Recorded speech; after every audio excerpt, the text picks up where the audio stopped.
नमस्कार, आप देख रहे हैं खबर 12। मैं हूं आपके साथ उन्नति भटनागर। बुलेटिन की शुरुआत करते हैं महत्वपूर्ण अपडेट के साथ, जहां सीएम योगी आदित्यनाथ का प्रयागराज दौरा है। आज हाईकोर्ट बार एसोसिएशन के स्थापना दिवस समारोह में वो शिरकत करेंगे, जहां शाम 4 बजे सीएम योगी आदित्यनाथ पहुंचेंगे हाईकोर्ट परिसर। एसोसिएशन के 150वें स्थापना दिवस समारोह का उद्घाटन करेंगे। हाईकोर्ट पूर्व अधिवक्ताओं के तैलचित्र का अनावरण भी करेंगे। तो आज ये बड़ा कार्यक्रम निर्धारित है सीएम योगी आदित्यनाथ का प्रयागराज में, और इसी के लिए उनका विशेष दौरा है, जहां शाम 4 बजे पहुंचेंगे प्रयागराज सीएम योगी आदित्यनाथ। एसोसिएशन के 150वें स्थापना दिवस समारोह का उद्घाटन करेंगे। हाईकोर्ट पूर्व अधिवक्ताओं के तैलचित्र का अनावरण भी करेंगे सीएम योगी आदित्यनाथ। तो मुख्य अतिथि के रूप में ये खास दौरा सीएम योगी आदित्यनाथ का प्रयागराज का है, और इस मौके पर कई और गणमान्य सदस्य उनके साथ मौजूद रहेंगे। बार एसोसिएशन के 150वें स्थापना दिवस समारोह का ये बड़ा कार्यक्रम है, और इसका उद्घाटन के लिए खास तौर से सीएम योगी आदित्यनाथ का प्रयागराज दौरा है। हाईकोर्ट पूर्व अधिवक्ताओं के तैलचित्र का अनावरण भी इस दौरान सीएम योगी आदित्यनाथ करेंगे।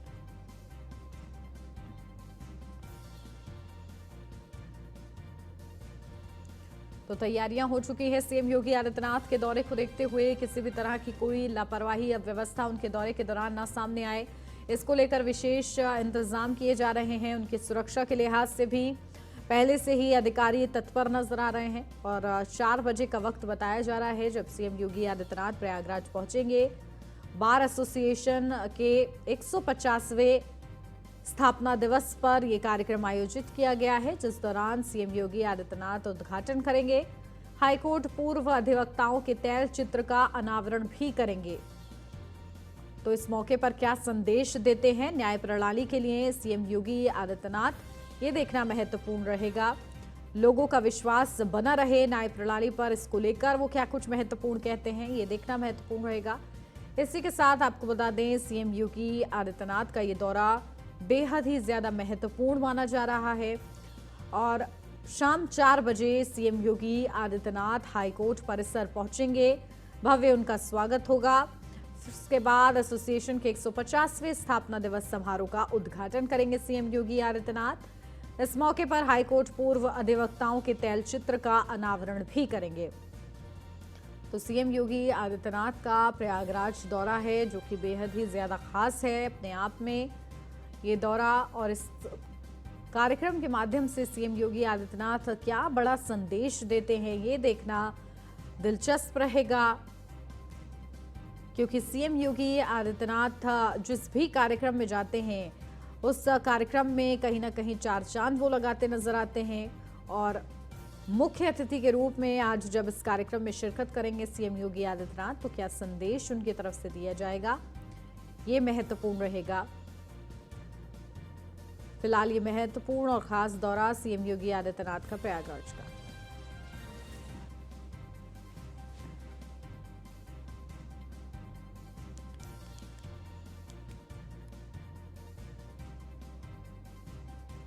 बढ़ते हैं आगे। एईजेई पेपर लीक मामले में दर्ज मुकदमे से जुड़ी एक्सक्लूसिव खबर आपको बता दें। 9 लोगों के खिलाफ दर्ज हुआ है मुकदमा।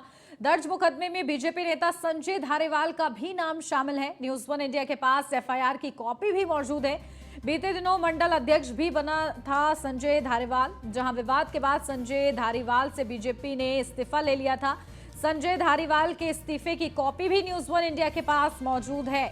तो एक्सक्लूसिव ये खबर आपको बता रहे हैं एईजेई परीक्षा को लेकर, जहां न्यूज वन इंडिया के पास एफआईआर की कॉपी है, इस्तीफे की भी कॉपी है इस मुकदमे से जुड़ी हुई, जहां 9 लोगों के खिलाफ ये मुकदमा दर्ज हुआ है। दर्ज मुकदमे में बीजेपी नेता संजय धारीवाल का भी नाम शामिल है, और एक्सक्लूसिव न्यूज वन इंडिया पर यह कॉपी हम आपको दिखा रहे हैं।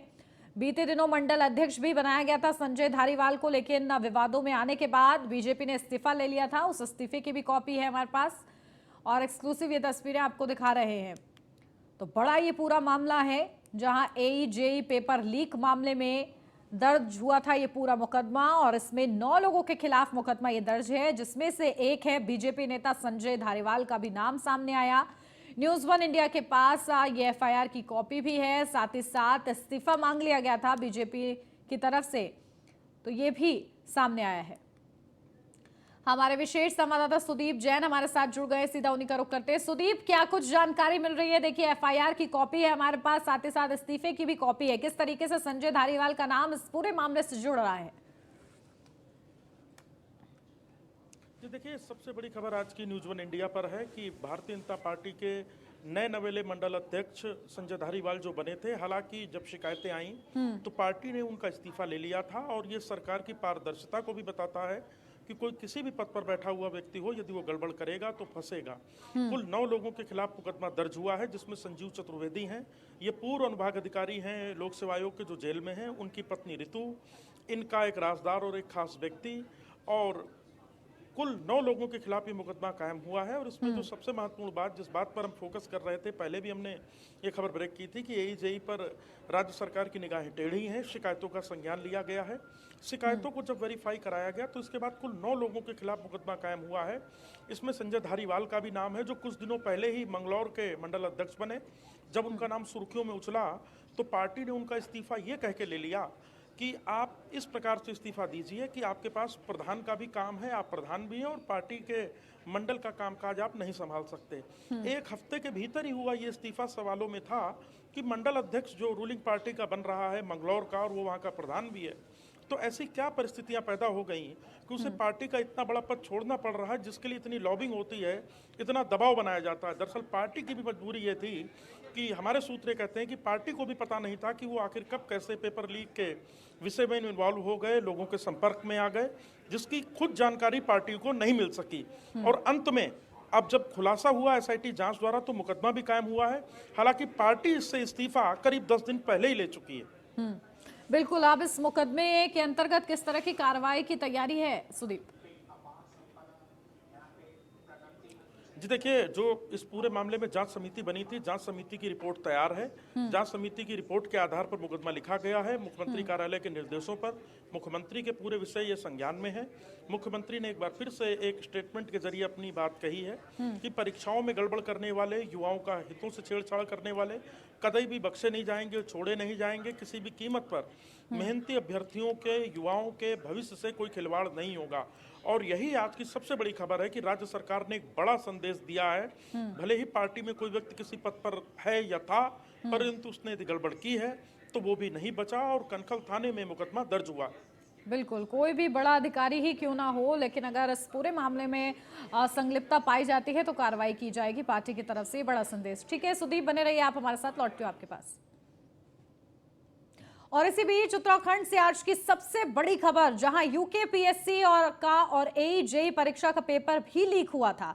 सीएम पुष्कर सिंह धामी के निर्देश के बाद कड़ा एक्शन लिया गया है। एईजेई परीक्षा पेपर लीक में 9 लोगों पर मुकदमा दर्ज है। हरिद्वार पुलिस की एसआईटी जांच के बाद मुकदमा दर्ज हुआ है। सीएम पुष्कर सिंह धामी बोले हैं कि गड़बड़ी करने वाले बख्शे नहीं जाएंगे।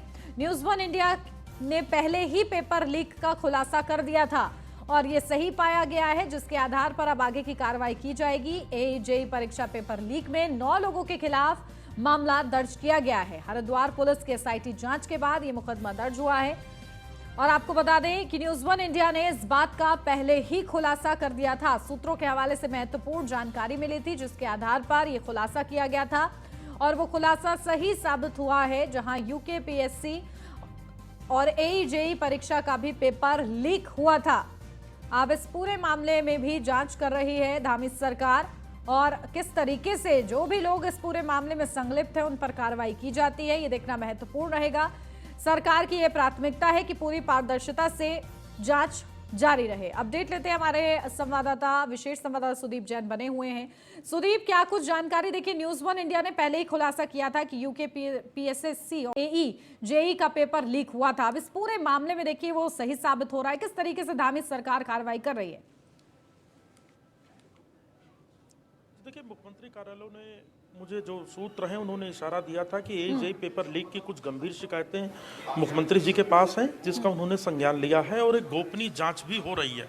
उसी वक्त ये बात समझ में आ गई थी कि मुख्यमंत्री जैसा कह रहे हैं वैसा कर भी रहे हैं। मुख्यमंत्री ने पहले इंटरनल जांच कराई, क्योंकि बेवजह किसी को आरोपी बनाना या अनावश्यक कहने सुनने के आधार पर किसी को दोषी मान लेना ठीक नहीं है। शिकायतों के आधार पर प्राइमा फेसी इसकी जब पुष्टि हुई, आधिकारिक तौर पर एफआईआर कल कनखल थाने में देर रात दर्ज हुई। इसके बाद अब पुलिस आरोपियों की गिरफ्तारी करेगी, उन्हें जेल भेजेगी। दरअसल एजेई पेपर लीक में भी वही चेन है। जैसा कि जब अनुभाग अधिकारी पेपर लीक, पटवारी पेपर लीक में अरेस्ट हुआ था, उस वक्त भी मैंने इस विषय को प्रमुखता से उठाया था कि अनुभाग अधिकारी गोपन है, इसके पास पूर्व से परीक्षाओं का जिम्मा है, तो ये क्यों ना माना जाए कि ये पहला विषय नहीं हो सकता, पहले भी कुछ गड़बड़ हुई होगी। इस बात पर भी न्यूज़ इंडिया की खबर पर मोहर लगी है। अनुभाग अधिकारी जो संजीव चतुर्वेदी थे, उनके खिलाफ, उनकी पत्नी ऋतु के खिलाफ व अन्य 7 कुल 9 लोगों के खिलाफ ये मुकदमा दर्ज हुआ है। और अब जांच के बाद और स्पष्ट हो पाएगा किस नेक्सस में और कौन कौन शामिल था, कहां से भर्ती आए, कहां पैसे लिए गए, कहां पेपर लीक हुआ, पेपर किस तरीके से लीक हुआ, कैसे इन तक पहुंचा। ये सारे वो विषय हैं जो जांच के बाद स्पष्ट होंगे। लेकिन न्यूज़ ऑन इंडिया ने जो अपनी खबर दिखाई थी वो बिल्कुल सटीक साबित हुई है और हमने मंडल अध्यक्ष का जो विषय उठाया था उस पर भी आज मोहर लगी है। बिल्कुल, किस तरीके से इस पूरे मामले को सुदीप, क्योंकि गंभीर ये पूरा मामला है, इस पूरे मामले के परत दर परत किस तरीके से खोलने का प्रयास किया जा रहा है, किस तरीके से टीम्स काम कर रही हैं इस पूरे मामले में? जी देखिए, आपराधिक मुकदमा दर्ज होने के 2 तरीके होते हैं। या तो किसी विषय में यदि कोई गंभीर अपराध है तो उसमें सीधे शिकायत पर मुकदमा दर्ज होता है, और यदि कोई कही सुनी शिकायत है या आरोप है तो उसकी प्राइमा फेसी जांच होती है। सरकार ने कानूनी रूप का जो कानून कहता है उसके दायरे में रहकर काम किया। शिकायतों की गोपनीय जांच कराई, जांच में पुष्टि हुई, एसआईटी ने इसको कंफर्म किया, इसके बाद मुकदमा दर्ज हुआ। देखिए, जो लोक सेवा आयोग के पटवारी पेपर लीक में 3 लोग तो ऑलरेडी जेल में हैं, जिसमें संजीव चतुर्वेदी, उनकी पत्नी और उनका एक राजदार हिस्सेदार। इन 3 के अलावा अन्य लोगों की तलाश अब पुलिस टीम को है, वो इनके बयान लेगी और आधिकारिक रूप से धाराओं के जो सुसंगत धाराओं में मुकदमा दर्ज किया है उसके आधार पर इनकी गिरफ्तारी करेगी, क्योंकि कानून भी यही कहता है और नियम एक्ट में यही व्यवस्था दी गई है। और देखना यह भी महत्वपूर्ण होगा कि क्या संजीव चतुर्वेदी से कुछ और राज खुलते हैं कि आखिर उसने अन्य किन्हीं या अन्य किसी दूसरी परीक्षा लीक में अपनी भूमिका अदा की है, या कोई और भी पेपर उसने लीक कराया है क्या। यदि ऐसा है तो ये और भी गंभीर होगा। बहरहाल राज्य सरकार के मुखिया पुष्कर सिंह धामी का स्टैंड बिल्कुल क्लियर है, गड़बड़ किसी ने भी की हो, वो पार्टी का हो, अफसर हो, नेता हो, कर्मचारी हो, बख्शा नहीं जाएगा। और ये सबसे बड़ा सबूत, सबसे बड़ा उदाहरण आज इस पेपर लीक में हुई कार्रवाई के बाद दिख रहा है। बिल्कुल, जिन 9 लोगों के नाम सामने आए हैं सुदीप, उन लोगों को क्या पूछताछ के लिए अभी बुलाया गया है, क्योंकि पूछताछ के आधार पर ही आगे का ये पूरा मामला सॉल्व हो पाएगा? जी बिल्कुल, आपने ठीक कहा। हालांकि हम कंफर्म करने की कोशिश कर रहे हैं हरिद्वार पुलिस से।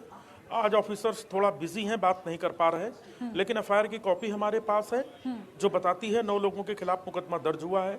उसमें धाराओं का भी जिक्र है। 3 लोग ऑलरेडी जेल में हैं, तो पुलिस को उनके लिए बहुत मशक्कत नहीं करनी है। अन्य की तलाश या अन्य कोई यदि फरार है तो उसकी गिरफ्तारी की दबिश के प्रयास किए जाएंगे।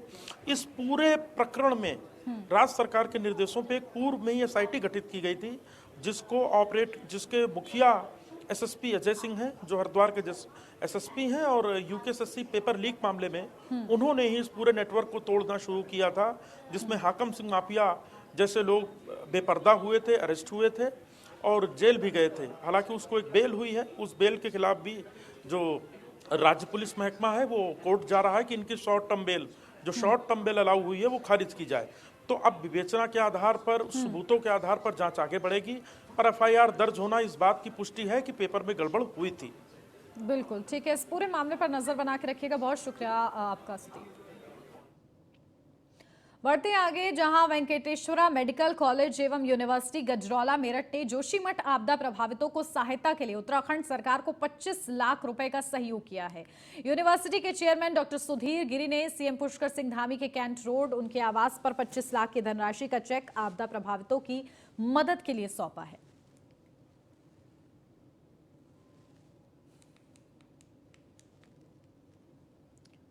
तो ये बड़ी मदद मिली है, जहां वेंकटेश्वरा मेडिकल कॉलेज एवं यूनिवर्सिटी गजरौला मेरठ की ये मदद है। जोशीमठ आपदा प्रभावितों को सहायता के लिए 25 लाख की मदद दी गई है। जोशीमठ भूधसाव का शिकार बना हुआ है और इसके लिए वहाँ जो लोग हैं, काफ़ी लोग जो बसे हुए थे वो प्रभावित हुए हैं। ऐसे में उनको राहत के लिए ये मदद का हाथ बढ़ाया गया है। यूपी के बीजेपी प्रदेश अध्यक्ष भूपेंद्र चौधरी ने विधान परिषद सदस्य चुनाव के लिए जीतने वाले बीजेपी प्रत्याशियों को बधाई दी है। हमारे संवाददाता ने भूपेंद्र चौधरी से खास बातचीत की है, उन्होंने क्या कुछ अहम कहा है, आपको सुनवाते हैं। हमारे साथ बातचीत करने के लिए बीजेपी के प्रदेश अध्यक्ष भूपेंद्र चौधरी जी। सर आज एमएलसी के चुनाव के नतीजे आए, किस तरीके से देखे? भारतीय जनता पार्टी ने कहीं ना कहीं फिर से परचम लहराया। नहीं, प्रदेश की महान जनता और सभी मतदाता भाइयों बहनों का बहुत बहुत आभार कि उन्होंने अपने मतदान के जरिए 5 विधान परिषद सदस्यों का चुनाव किया है। मैं उन सभी नवनिर्वाचित सदस्यों को भी शुभकामनाएं देता हूं और वो जनता की बेहतरी के लिए काम करेंगे, ऐसी मेरी अपेक्षा है।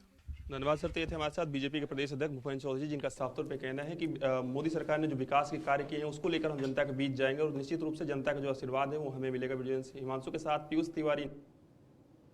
लखनऊ से अब खबर, लोकसभा चुनाव की तैयारियों में बीजेपी जुटी हुई है, जहां बजट घोषणाओं को गांव-गांव पहुंचाने की तैयारी है बीजेपी की, जिस दौरान मंत्री, सांसद, विधायक और सभी पदाधिकारी जनता के बीच जाएंगे। पूरे प्रदेश में बीजेपी 12 फरवरी तक ये विशेष अभियान चलाएगी। तो मंत्री, सांसद, विधायक और सभी पदाधिकारी जनता के बीच जाएंगे। पूरे प्रदेश में बीजेपी 12 फरवरी तक ये अभियान चलाएगी।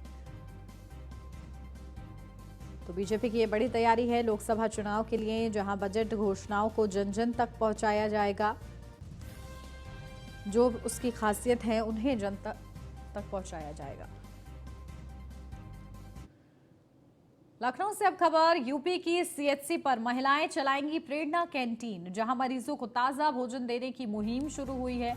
प्रेरणा कैंटीन में मोटे अनाज के भोजन भी बनाने की योजना है। यूपी में सभी 873 सामुदायिक स्वास्थ्य केंद्रों पर सुविधा होगी।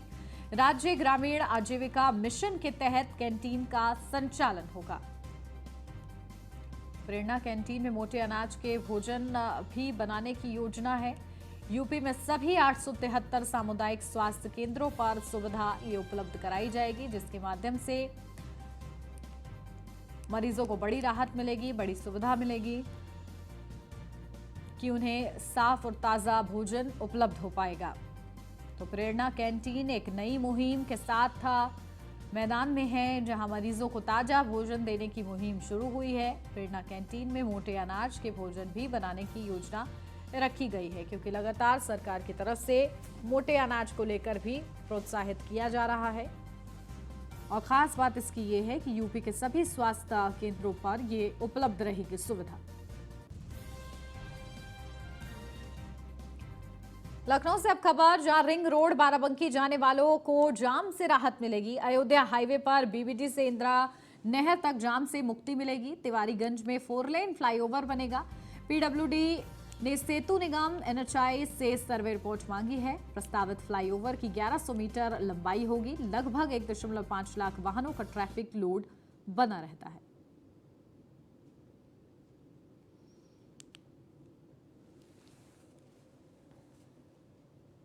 लखनऊ से अब खबर, जहां समान नागरिक संहिता पर मुस्लिम पर्सनल लॉ बोर्ड बनाएगा रणनीति। 5 फरवरी को नदवा कॉलेज में होगी बोर्ड की कार्यकारिणी बैठक। शरीयत पर हमला, पूजा स्थल कानून की अनदेखी पर होगी चर्चा। तो समान नागरिक संहिता पर चर्चा की जाएगी। 5 फरवरी को नदवा कॉलेज में बोर्ड की कार्यकारिणी बैठक होगी। शरीयत पर हमला, पूजा स्थल कानून की अनदेखी पर भी चर्चा की जाएगी। तो महत्वपूर्ण रणनीति बनाई जाएगी समान नागरिक संहिता को लेकर। मुस्लिम पर्सनल लॉ बोर्ड बैठक के जरिए आगे की रणनीति निर्धारित करेगा। 5 फरवरी को तारीख निर्धारित की गई। कई अहम मुद्दे इस दौरान चर्चा का विषय रहेंगे। पूजा स्थल कानून की अनदेखी पर भी चर्चा होगी इस दौरान और विशेष मुद्दे उठाए जाएंगे। मुस्लिम पर्सनल लॉ बोर्ड उन तमाम मुद्दों को लेकर रणनीति तैयार करेगा।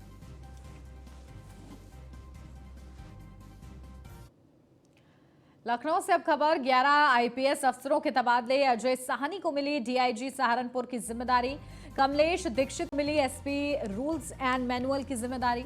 शिवहरी मीणा बने एसपी साइबर क्राइम लखनऊ। अनंत देव बने डीआईजी रेलवे प्रयागराज। पवन कुमार बने SP anti narcotics task force Lucknow. IPS अधिकारी अजय पाल शर्मा का वनवास आखिरकार खत्म हुआ है। अजय पाल शर्मा एसपी जौनपुर बनाए गए हैं। तो ये बड़े तबादले सामने आए हैं और उन तबादलों में क्या नई जिम्मेदारी दी गई है, ये आपको बता रहे हैं। अपडेट लेते हैं, हमारे संवाददाता एसके वाजपेयी हमारे साथ जुड़ गए हैं। एसके, क्या जानकारी? देखिए 11 आईपीएस अफसरों के तबादले किए गए हैं, क्या कुछ महत्वपूर्ण? बिल्कुल निश्चित तौर पर यूपी में 11 आईपीएस अफसरों के तबादले किए गए हैं। इन तबादलों में काफी कुछ खास है। सीधे तौर पर देखें कि वो अफसर जो लगातार हम कहें कि प्राइम पोस्टिंग पे नहीं थे, साइड पोस्टिंग पे थे, उनको तैनाती दी गई, जिसमें एक अजय पाल शर्मा का नाम मुख्य है, जो कि एसपी 112 थे, उनको एसपी जौनपुर बनाया गया है। सीधे तौर पर हम देखें तो 11 आईपीएस अफसरों के तबादले हैं और खास तौर पर इन सभी अफसरों को लगभग बेहतर तैनाती उत्तर प्रदेश पुलिस विभाग की तरफ से दी गई है, जिसमें खास तौर पर अनंत देव का नाम है, जो कि पुलिस मुख्यालय में तैनात थे, उनको डीआईजी रेलवे प्रयागराज बनाया गया। वहीं अजय साहनी की अगर हम बात करें तो उनको भी पुलिस उप महानिरीक्षक सहारनपुर परिक्षेत्र बनाया गया है। हालांकि इसके पहले वो जौनपुर के आईजी थे, लेकिन अब उनको सहारनपुर भेज दिया गया है। वहीं अगर हम पवन कुमार की बात करें तो उनको एसपी एंटी नार्कोटिक बनाया गया है। शिवहरि मीणा जो कि पुलिस अधीक्षक मुख्यालय में थे, मतलब सीधे तौर पर मुख्यालय में तैनात थे, उनको भी अब उस पुलिस महानिरीक्षक लखनऊ से उनको पुलिस अधीक्षक साइबर क्राइम बना दिया गया है। वहीं अगर रोहन बोत्रे की बात करें तो पुलिस अधीक्षक मुख्यालय में ये तैनात थे, पुलिस अधीक्षक महिला बाल सुरक्षा संगठन का पद उनको दिया गया है। तो सीधे तौर पर हम देखें कि वो अफसर जो लगातार कहीं न कहीं साइड पोस्टिंग पर थे और जो लगातार कहीं न कहीं कोशिश कर रहे थे कि उनको बाहर फील्ड की तैनाती मिले, तो कहीं न कहीं ऐसे 11 अफसरों की तैनाती उत्तर प्रदेश पुलिस विभाग की तरफ से की गई है। निश्चित तौर पर ये महत्वपूर्ण तबादले हैं, जिसमें 3 जिलों के कप्तान भी शामिल हैं। जी बिल्कुल, तो देखिए बड़े ये तबादले किए गए हैं और कहीं ना कहीं पारदर्शिता को लेकर प्रतिबद्ध नजर आ रही हैं सरकारें, जिनका असर इन तबादलों के जरिए देखने को मिल रहा है। इसके बिल्कुल निश्चित तौर पर, क्योंकि अगर हम देखें तो उत्तर प्रदेश में निकाय के चुनाव होने हैं और उसके पहले लगातार उत्तर प्रदेश सरकार की तरफ से अफसरों को तैनाती दी जा रही है और कहीं न कहीं एक कोशिश भी लगातार उत्तर प्रदेश सरकार की तरफ से जारी है कि जो बेहतर ऑफिसर्स हैं, जो कहीं न कहीं अपने बेहतर काम के लिए जाने जाते हैं, ऐसे ऑफिसर्स को फील्ड पर तैनाती दी जाए। यही वजह है कि मुख्यालय में लंबे वक्त से तैनात रहे अफसरों को लगातार कहीं न कहीं उत्तर प्रदेश सरकार की तरफ से बड़ी और हम कहें कि फील्ड की महत्वपूर्ण तैनातियों पर भेजा जा रहा है। बिल्कुल, चलिए बहुत शुक्रिया इसके आपका तमाम जानकारी के लिए।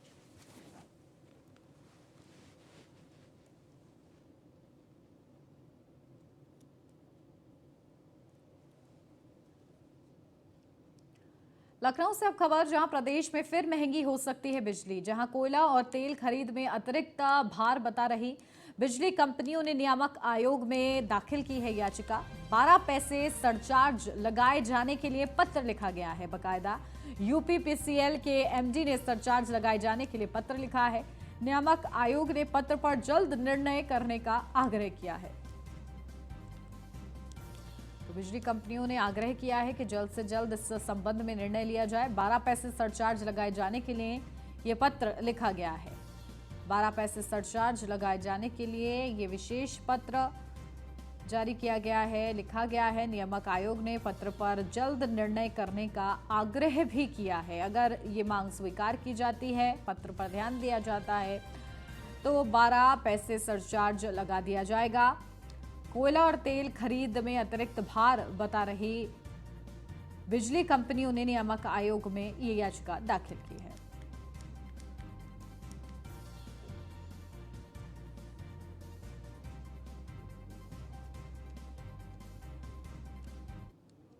लखनऊ से अब खबर, जहां नदियों की सफाई पर सपा ने सवाल उठाए हैं। बीजेपी सरकार पर सपा ने भ्रष्टाचार के आरोप लगाए हैं।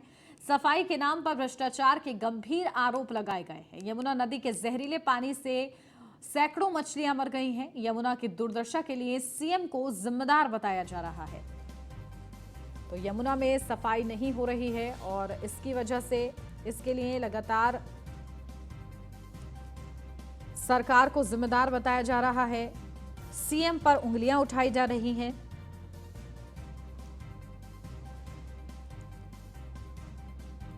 तो नदियों की सफाई पर समाजवादी पार्टी ने सवाल उठाए हैं।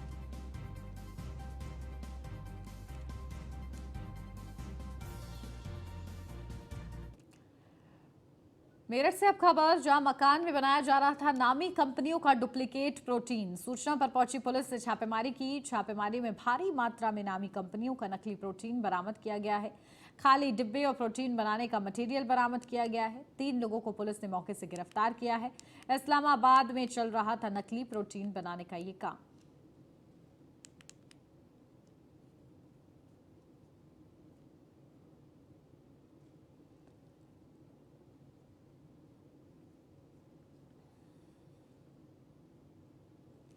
मेरठ में मनचले ने युवती के जन्मदिन पर गोली मारने की धमकी दी है। बताया जा रहा है कि युवती का जन्मदिन 11 मार्च को है। धमकी के बाद से युवती ने घर से निकलना ही बंद कर दिया है। आपको बता दें, मनचले से तंग आकर पीड़ित युवती ने परिजनों को धमकी के बारे में जानकारी दी। फिलहाल पीड़िता ने परिजनों संग थाने में पहुंचकर मनचले के खिलाफ शिकायत की है। वहीं पुलिस ने मनचले पर कार्रवाई का आश्वासन दिया है।